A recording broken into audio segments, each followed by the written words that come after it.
Just a quick note before we get started with today's episode. I did my best to clean up the audio, but the audio quality was not the best. But this won't be the last conversation that we have with Dr. Stanton Peele. I'm actually going to be speaking with Zachary Rhodes, who he co-authored a book with. So I'll be speaking with him in the near future. And then I hope to have the opportunity to bring them both together for a deeper conversation. So I hope that you enjoyed today's episode. In this episode, we definitely didn't get a chance to cover everything that I wanted to, but I do believe a lot in what Dr. Stanton Peele says, especially about building new habits and of course about rethinking recovery, right? That's what this podcast is all about, is about rebelling against the current system that has made us believe in this one size fits all recovery. This podcast is all about is rethinking recovery and the current approach to drugs, right? To illicit substances, because what we're doing is clearly not working and criminalization will never work. But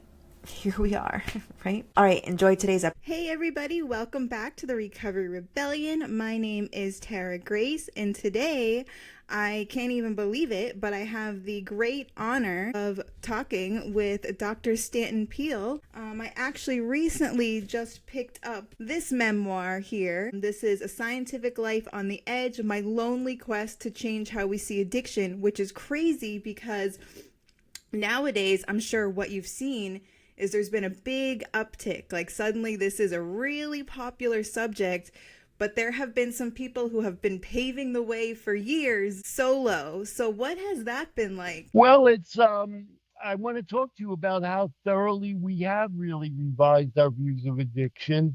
And I want to commend you for your approach to doing that. But believe it or not, youthful as I look, I'm 79 and a half years old, and I've been doing this for 50 years.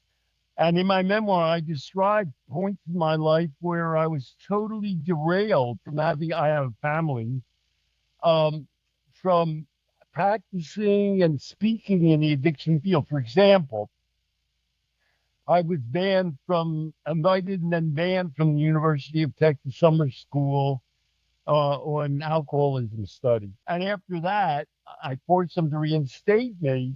I was pretty much blacklisted around the country. I made a resurgence. And as you point out, I'll tell you four things that I said that people thought were crazy. A majority of people overcome addiction on their own.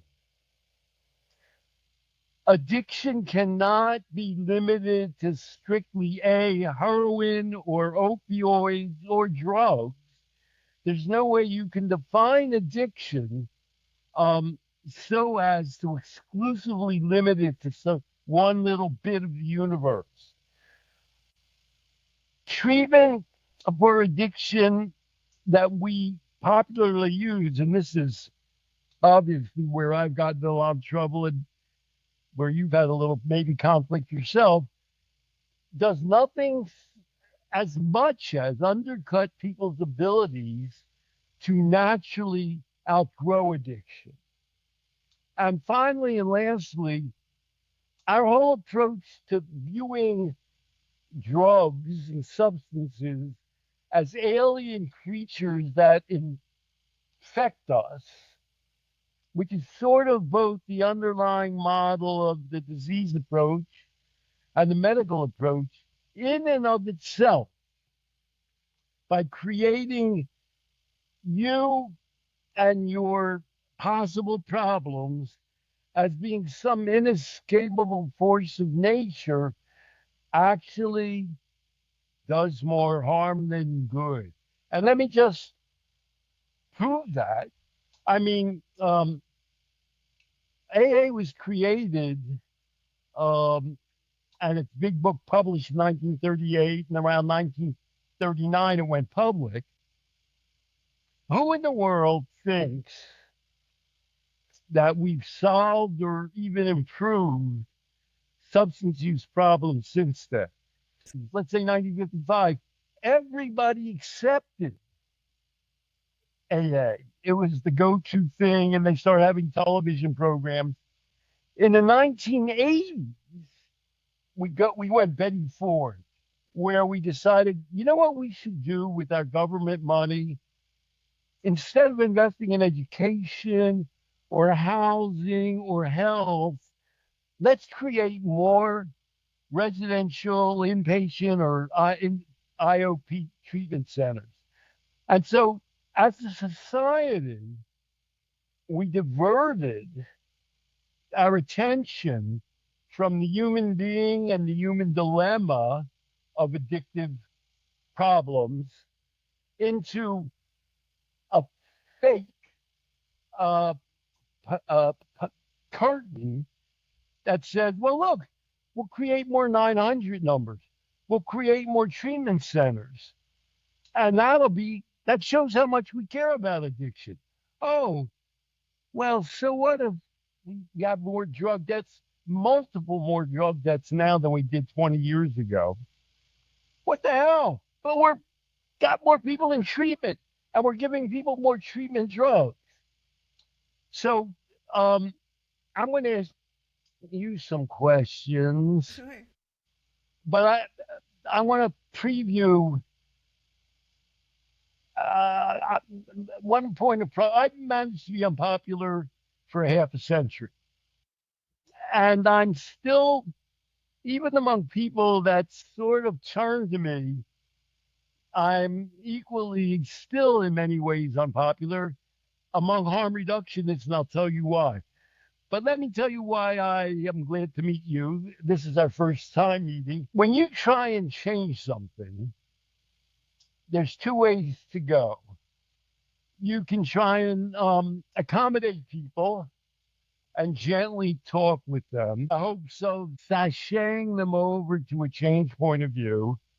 Or you can come out really bold faced and say, I know you're not a bad person, but what you're doing is wrong and harmful.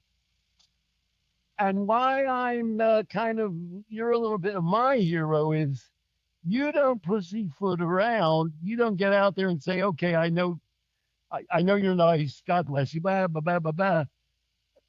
You go out there and say, what you're doing is crapola and it's harmful. I mean, get into a fight with a person. And in fact, you seem to be fairly popular at the same time that you give no quarter. You don't play footsie. Do I have that right? Do you want to talk about how you man? Well, it's funny because when I first started speaking publicly, like online, it was from a disease model way. It was from I still use cannabis, but it was a hey, there's more than one way to recover because I used to be a big book thumper. I was all about the big book. I was all about carrying the message, sponsoring women, doing the whole thing. But I kept going back. I kept going back out. I kept, overdosing. I went to prison. Like all the things kept happening. And I was really just living out a whole self-fulfilled prophecy because at 22, I was programmed that I have this deadly disease that I'm going to have that's progressive and it's always going to get worse. And I pretty much lived that out, which is something I want to talk to you about, but I'll talk about that after. We are going to get into that. Because sometimes I'm like, how? Because I feel like my life is like this. It reflects what the disease model says, but I know I don't have a disease. I know that I'm recovered and all that stuff. But anyway, so I started learning other things from other people. People recommended your literature. People recommended Dee Dee Stout. I always mess up her name, Maya Slivovitz, like all the different people, right? And I was like, holy shit, this isn't just like, people recover differently. We've been lied to for decades about everything, and people will always say to me, oh, well, AA's been the only thing that's been around. No, it hasn't. People from the jump knew that AA wasn't the answer, but it just got popularized thanks to Marty Mann and all of that stuff.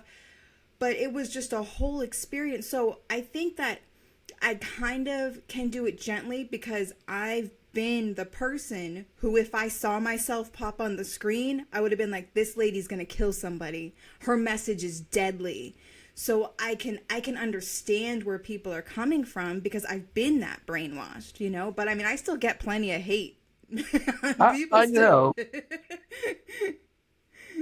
And you don't, I mean, I read your mail as it appears in your, blog, LinkedIn. I mean, when people say, "Oh, you're some fairy godmother who doesn't know anything about this, and nobody you've been involved with has ever been harmed," blah, blah, blah, and then you say, "Wait a second, although I've had all those things. You can't accuse me of being some Snow White. I've been there and come back. I'm speaking from having had a whole journey, and I know one of the things you want to get into is you created. How old are you now, if you don't mind my asking? I'll be 40 in October. When did you kick the AA habit? I'd say, I think it was like 2014, 2015 was my last meeting. The person I often refer to is a MSNBC host who's just written a memoir about her. She quit drinking when she was 19 and decided she was an addict when she was 19. But when you're 19, and she mentioned that her mother didn't pay attention to her. She wasn't an abuse victim, but her mother had other things on her mind. And so she kind of raised herself on her own. She's now famous. She's in her 40s. She has 3 children, and she's strictly down the line still with AA. She's a little self-conscious. Well, I don't tell other people they have to do it. But you really want to ask somebody like that, you haven't changed how addictive you are since you were 19. You were kind of confused. You were abused. She's a privileged woman. Um, but you want to ask, your life hasn't changed substantially since then. With 3 children, with a husband, she's famous. She's a Vanity Fair editor. She's on MSNBC. Is that really possible? And then your next question you think of asking is, have you had any like dental work, or have you ever unfortunately gone to the hospital? And then they're going to give you something that's an opioid or exactly like an opioid. And did you go, oh, no, no, no, no, I can't take that? Or did you say, well, I'll take it, but I realize I'm a patient here. I'm not going to go out and shoot up in the street anymore. That's over.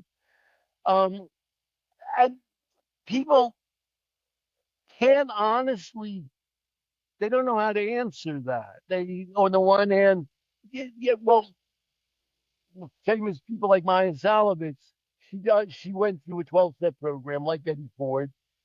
She believed it. She doesn't believe it now. She drinks wine now. And I asked her, and I know she just had a lot of dental work. But she said, "Well, I'm not going to shoot up heroin and cocaine mixes anymore," which is probably a good way to go. How do you reflect on you now and you then? How do you think in terms of your own self development, who you are now? Well, it's funny because speaking of pain meds, when I was like a month, I did a year and a half in prison, right? And I was like a month out and I had really bad gallstones. So my mom, like she got brainwashed really quickly by the treatment industry, right? They work on the parents, yeah. Big time, big time. And so I had my gallbladder out and I had only Advil because my mom was so terrified that if I took those pain pills that I was going to go back out there because that's how they, so I had an organ removed and just took Advil because of that fear. And in the back of my head, I thought it may happen too. Funny thing is, I picked up anyways. It had nothing to do with that. I ended up using again shortly after that, anyways. The whole rigmarole is a waste. The whole thing's illogical. We really want you to follow the 12 steps. We really know treatment is great. Oh, it's too bad you're in prison, but what the hell? It was great, the treatment. But now, still, we're going to stick to it and make sure you don't take it for pain. Why not get your gallbladder out without real painkillers? Oh, you relapse later anyhow. The whole rigmarole, there's a Yiddish term, it's mishigas. It doesn't, the stories don't map onto the life. Right. Right. and the life comes first. So, um, taking any good drugs lately? Well, I just use cannabis now. I smoke my weed. I'm pretty much a daily smoker. I used to decorate that up a little bit. I used to, be like, oh, it's cannabis in recovery. It's my recovery. And I do feel like at one point it was a tool, but now I'm okay and far along enough to be like, I smoke it because I like it. I smoke it because it That's a makes me feel good. giant leap right there. Yeah. I mean, for going from going, okay, I'm using the tool, which is we're gonna, all tools are legitimate, but you would say, I think you're not composed the way you used to be composed, that you don't need an addiction the way you used to need an addiction. Right. Not that your life is perfect, No. but you're okay. Right. Right. Yeah. I mean, that was my whole identity, right? Like my whole identity revolved around my past drug use and it's crazy how, I'll talk to people they'll say, I'm 40 years sober, blah, blah, blah. Cause I talk to a lot of people about leaving the program because, they see the writing on the wall. But then and I've been there, when you're convinced that that is your disease, when you're starting to see things in the program, right? And you're like, this doesn't seem right. But then you're convinced, you're like, well, that's my disease talking. That's my disease trying to get me to stop going to these meetings so that I get high again. You can't, because you're told you can't trust your thoughts. You're told first thought wrong. And let's just, you have children? No. Did your parents teach you to trust your thoughts? Yeah, I think so. I mean, my mom was super Catholic, so it was always pray first to God, but pretty much, yeah. Because let's think of if you're a parent and you want your child to grow up to be a whole human being, would you say to them, listen, darling, you can't really trust your thoughts, especially if you're a child of mine and I had an addiction, you're probably going to be addicted. And, you know, like this woman on MSNBC and there, you believe that when you're 19 and she says her mother had a drinking problem. When you start out with that embedded in your brain, what chance do you have to become? What's your proudest accomplishment right now, right at this moment? If something you like kind of gives you a little bit of a glow, well, maybe it's this blog post in this program. Yeah, I'd say it's finally being able to be confident enough and be honest enough to say it no matter what comes my way. Like, I feel confident enough and believe in what I'm saying that there's nobody that's going to say anything to me that's going to get me to shut up about it. What a feeling. I mean, in a way, people say, oh, I recovered. Now I'm a free person. You're now a free human being. You're Hmm. allowed to be as smart or as dumb or as right or as wrong. You know who you are and what you want to do in life. If you don't have that in life, if you don't have autonomy, you don't have anything. Yeah. And so the goal I had something called the Life Process Program. My joke is we went online before everybody went online, and my joke is we're the treatment program for people that don't like treatment programs. In other words, we come in and you tell us who you are, your strengths, and you're here, you're spending a few bucks. There's something on your mind. Tell me what's on your mind, what's going on. My partner doesn't like my drinking. We're going to have a child and I'm smoking cigarettes. I'm eating too much. I exercise every morning, even after, I broke my ankle. There's a whole bunch of things that fall in that addiction category. And we just want you to tell us where your life isn't working the way you want it to and tell us about it. I mean, why do you do that thing? There's some reason. And what are the downsides? You tell me, because it's your life. And you have to mix and match those things in your own mind. By the way, there's no easy answer to this kind of a question. How do you now think about when you were an addict person? What do you now feel was driving you back then? I was diagnosed with ADHD in the 90s, which I had to have been off the walls to get a female diagnosis in the 90s, right?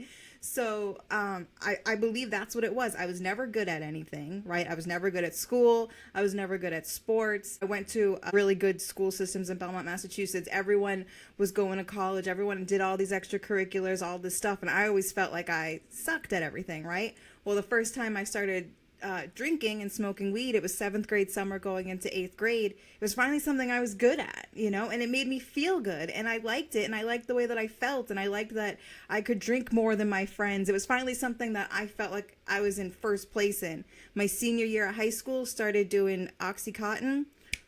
Stan, I made honor roll for the first time in my life my senior year because of that. So Oxycontin, well, there's a lot going on there.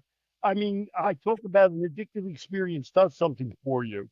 It envelops your whole being and it gives you some essential need that you're not getting in life. And you were down low on you, and one of the most important things is feeling you're okay. Yeah. If it makes you feel okay as a human being, you're going to want that thing. Yeah. Yeah. On the other hand, OxyContin wasn't addictive for you in the sense that it improved your ability to deal with the world. First, yeah. At first, and this is where I get like this is where what I wanted to talk to you about, because it's like I've told my story a million times, right, carrying the message in AA, but I've never told it through not the disease model lens. And then it's like that's where I get tripped up because Let's practice. I Try don't it. know. Try it now. Well, this is the part right here. Okay, so my senior year, I'm doing OCs. The Oxycontin went pretty well for a while. And then I did get physically, it started to become a physical thing where I had to have them. So then by my junior year of college, like I got into college, everything. By my junior year of college, now I'm skipping classes to get the drugs, right? And then I switched to heroin because it was cheaper. And then I got kicked out of college, and that's really when everything went downhill. So if you were just like, do you do any coaching of people individually or No, no, wait, like process trigger? I'll make it two questions. Um, I would ask you, so OxyContin wasn't the problem, but the way you began using it was the problem. totally. And then I'm jumping pretty fast here. Can you use it in a different way? Can you try to use it in a different way? If you can use it in a different way, well, that we're not going to go. That's not where we got to go now. But that's not a permanent thing. I mean, maybe in 2 years or 5 years, 10 years, you can. We're not making any decisive statements about because nobody can do that. Who you are forever. We're talking about how you interact with the world right now and feel comfortable and productive in it and get along well. So somebody might speculate, I don't do this when I'm helping people, that you still retain some insecurity about who you were as a person and your skill level. You still had some gap there that that that you needed it to fulfill. The second time you quit, how did you go about quitting? What did you got to get? You had to get out of it a second time, I got out of it about a million times. Um, and that's just life. yeah. Go on. The second time, I want to say the second time I got on Suboxone, which didn't last. I'll be 100% honest. Like probably like my first 5 to 7 times of quitting, I didn't want to. I didn't want to quit. So of course That's a it, bad start. yeah. Okay, because in other words, but you liked it, and in some ways it was useful to you. Yeah, yeah. Like in the beginning, especially, it was super useful. Then it just like I just loved it. I just loved the feeling. Like just plain and simple. I loved being high, you know. What would you say if you had to jump ahead? What finally changed that equation for you? it wasn't doing it for me anymore. Like the relief that I was getting from it like I would every time I would go back to it, I would just throw everything away because it would always be like I was in a sober living or something, so I would just have to like run away basically, right? Throw everything away. And then like the past like last several times it just was like this isn't worth throwing. And so here's a routine I do. I go in front of a group of recovering people and I say, "Oh, what's the toughest addiction to quit?" And they all shout out, "God bless your little heart." And I say, "Smoking." Wow. Has anybody in this room quit smoking? And then, like 90% of the people, like, and I said, how many of you went to either a class or even took a drug or, did something to quit smoking? And like 5 people out of 500 raised their hand. And I say, wow, I'm in a recovery group. A vast majority of you have been addicted to the toughest thing to quit smoking. And 95% of you quit without any special help. Let me just ask a couple of you crazy kooks why you quit. And people have the stupidest answers. They say, well, I got pneumonia for a second time. And I said, am I crazy? I'm going to, or I got, my wife got pregnant, and I said, so all the reasons you sort of eventually quit were kind of like crazy old stupid human reasons, Mm-hmm. like your life. The life process program is about working on the life part of you so that you'll come to a point where you say, I'm just going to go with the life thing. The other thing has too many negatives. I've got enough positives on this other side.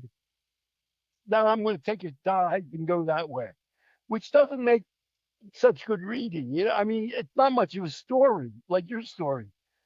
Well, I finally quit. I said, "Oh God, are we really going to go through this?" I mean, that's not 100. What kind of a story is that to tell to a bunch of people? Right. And but that's what life is like. And on the life process program is about the fact we made up this whole magical mystery tour where, oh, I was born an addict or I became addicted. I can't get over addiction. And then finally, I created a whole alternative life to the addiction. And the alternative model is people live their lives. They do better or worse in different periods. Sometimes they're in a war zone like Vietnam. Sometimes they're in an adolescence or a relationship that's really knocking them for a loop. That happens to everybody. And people more or less can do different dysfunctional things, but that's not who they are. It's certainly not who they permanently are. Let's talk about let's focus on who you are. We're not going to forget about whatever your addiction is. We're going to talk about your whole life and what it's going to take to provide you with better feelings about yourself that are going to replace the drug feel. Is there anything you specifically think about or point to that now fills that gap that actually Cotton used to? Is there something? I'd say for me, it's somewhat this. Like this has given me a purpose. I think my husband is a huge example of finding meaning and like the job that he started at. Right, he started minimum wage. He was in a halfway house, a federal halfway house, right? And he's been committed to that job. He manages the whole place now. He runs the whole truck dealership. He works there like 65 hours a week. The life process program focuses on, I'm going to jump to the end. Having a purpose in life is pretty Yes, hard to beat. Having a strong relationship is hard to beat. Intimacy. Having a community is hard to beat. Let's back up down the ladder. Having some life skills, some totally. ability to make Coping things, skills.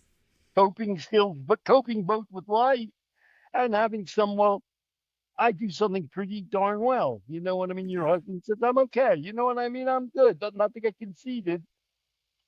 And all of those things are the basic fundamentals of a life. And our life process program focuses on that. So, did you come from a deprived background or a privileged? No, You had that's no why goddamn excuse. that's why I got so like when they explained the allergy model in AA and everything, I'm like, oh, it makes so much sense because I used to always feel so guilty. Like I had great parents, my parents are still together. I felt like I had no excuse to other than, yeah, a little ADHD, but in my life, and it does sometimes, it really does mess me up. Like I'll have so many ideas and so many things I want to do, and I can never get myself organized to do a damn thing. But it's I really didn't feel like I had, I mean, a little bit of low self-esteem, but so then when they explained the allergy model, I was like, oh, that's why. That's So why. let me point out one. If it's possible, I might have already pissed off some of your audience. But let me point out that you refute a whole other disease type model of addiction, the trauma model. In other words, Mm. Gabor Mate will have a seminar and he'll say, does anybody here feel that they became addicted without having a trauma? And then some stupid guy raises his hand and says, well, my parents were okay to me. Nobody ever hit me.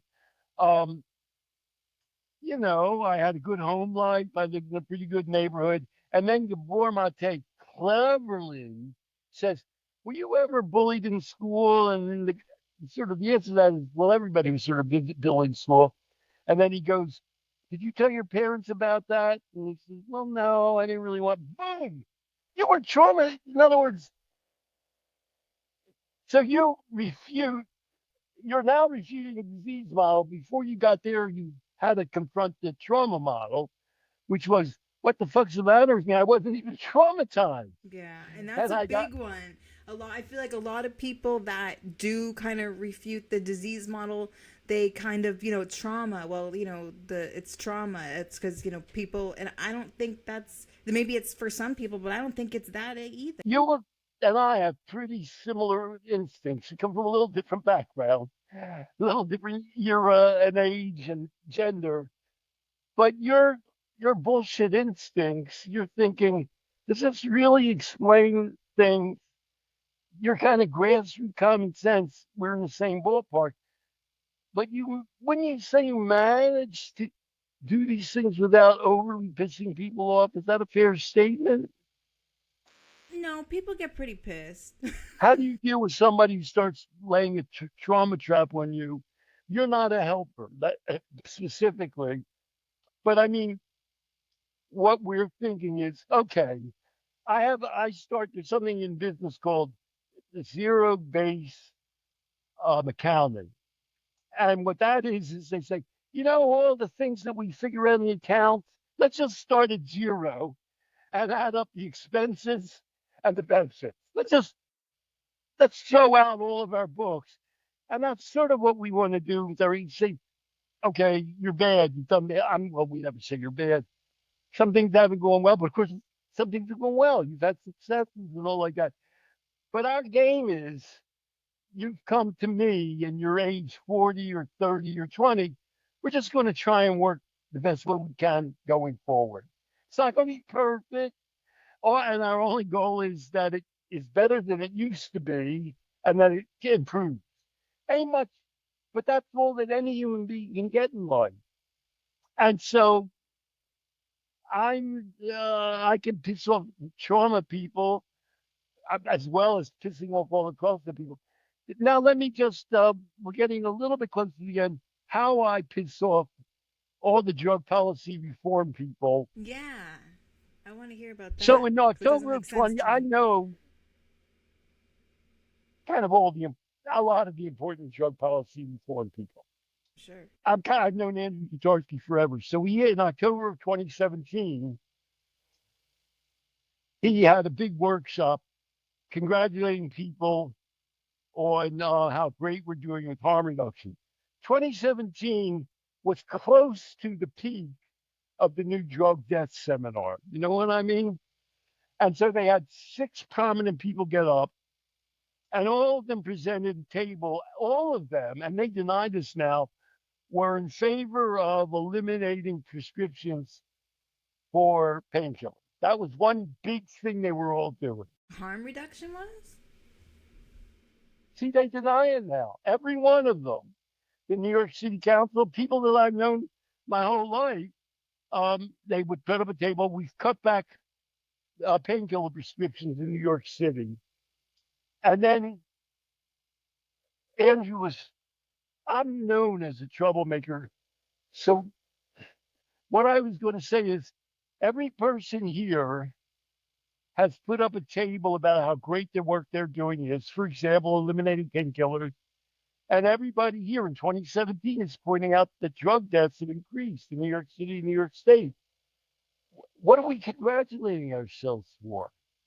And Andrew never called on me because Andrew knows what a pain in the ass I am. Where do we go? Where do we go from there? Why do I think that is true? We've already had the tools discussion about marijuana. Marijuana was something that helped you get from place A to place B, and place B was better than place A. And I'm for all tools, but to an amazing extent, people uh, have simply transferred the underlying disease model from the abstinence model to the harm reduction model, so that prominent people now claim sort of halfway, well, medications cure addiction. Medications don't cure addiction. You know that. Um, and and we're not against. I'm not against any kinds of medication, but to an amazing extent, we cannot. Lenore Skenazy. I have a partner named Zach Rhodes. Lenore Skenazy is one of our heroes. She's the free range child person, which is, she let her kid take the subway to buy a gift when he was 11, and she almost got arrested. You know what I mean? That I think she's like Hungarian. She comes from some other place where they're not. And so we made a hero out of her because Zach is in secondary and public education among as well as addiction. We believe the single best way that human beings avoid addiction is to start out feeling whole, confident in themselves, and able to deal with life. And the best way that you learn to do that is stupid practice. And so Lenore Skenazy was a hero of ours, and we talked to her, and she says, "Yeah, but you're talking about drugs. They're addictive.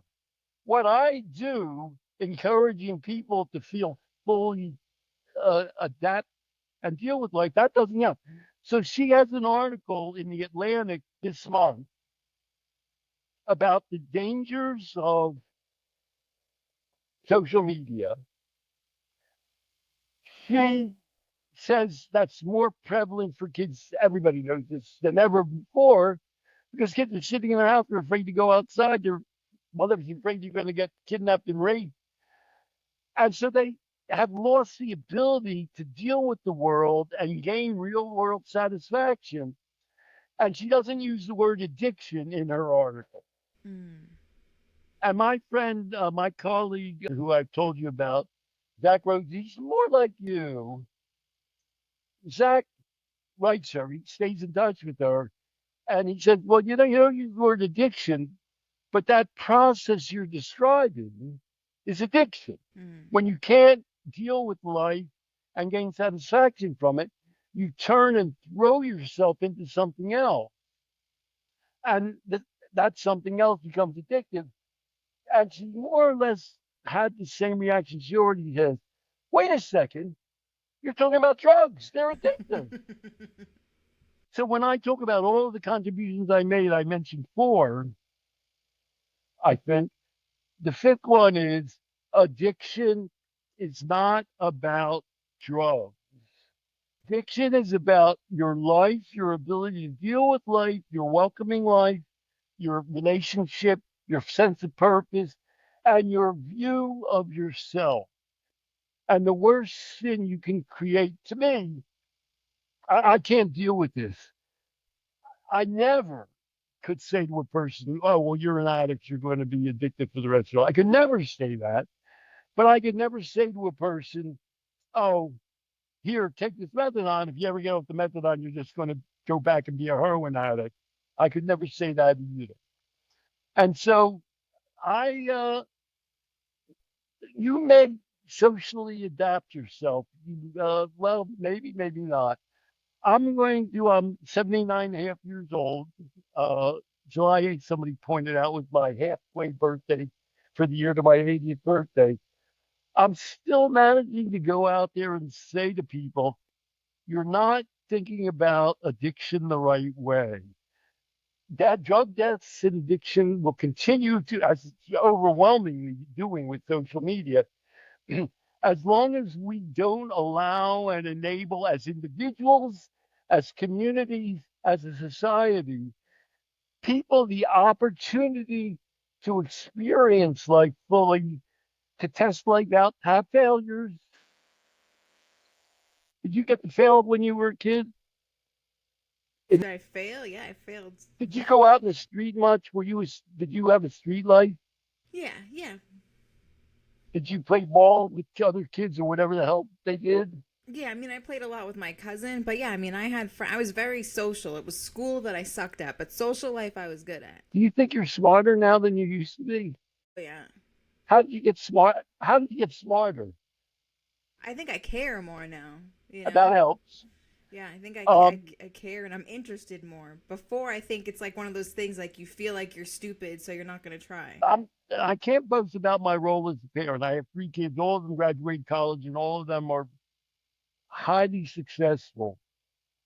Um, and they've all talk. I've heard them say, "Well, my dad never sort of tells us anything. He only asks us questions." Um, so if we're watching television, I'd say, "Why are they showing this advertisement?" Or why are they filming it this way? What message are they get? I meta question everything. Everything for me is process. You can't say, oh, well, you're addicted because look at this gene. Well, they Mm. have no such gene. Oh, look at this trauma. You have to analyze your past and ongoing life in a mindful way. And that's the alternative. And so you may run into some conflict, but you'll have a hard time being as unpopular as me. And so I'm going to latch on to you. The Life Process program is living life for better and for worse, more better than worse going forward. That's the solution. And unless society, families, communities, individuals, and therapy can assist people to expand their capacities to live their lives. So, Tara, if I'm going to be, if I'm going, my whole life's going to depend on you. I need you to sign off with one. Go crazy and brag about yourself. Just say, there's something. So I'm damn good. I just want to look. You're blushing already. Say. We haven't said one damn thing. Go ahead and blurt out something you feel is your, what do you call it? What do they call it? Your wheelhouse. What do you feel your wheelhouse is? I feel like my wheelhouse is being able to have these hard conversations with obviously I'm always going to piss off the thumpers, right? The thumpers are always going to think I'm dangerous, but I have had people tell me that, I help them see a side of something they've never thought about before, so I don't really know what that's called, but I'm good at that. What skill enables you to do that? What would you say it is about you that allows you to do that? Um, Maybe because I'm empathetic. I don't know. Because I'm You're able to. not trying to lord it over people. Maybe you were a little bit too much, maybe down on yourself and a people pleaser, but that's sort of a skill set in that you don't come in like smacking people around like I'm so great. Maybe that's the positive side of every dark side is some kind of a skill set. Well, look, I've got to run to my rehab now. I'm not in drug rehab. I'm in respiratory rehab down the block here, and let's stay in touch because I know it's hard to believe, but at 79 and a half, it's possible I won't be around another 30 or 50 years, and you will. And I need you to carry on this point of view and spread the word. Absolutely. Yeah, I would love to chat again. I'd love to have you on again. For the listeners, in the description I will have a link to his life process program. I also have a link. I think I dropped it, but to his memoir. He has several books out that I have, but yeah, we'll get all the links to him, and I'm sure that we'll see Mr. Dr. Stanton Peele on here again. This could be the start of something new, Taro.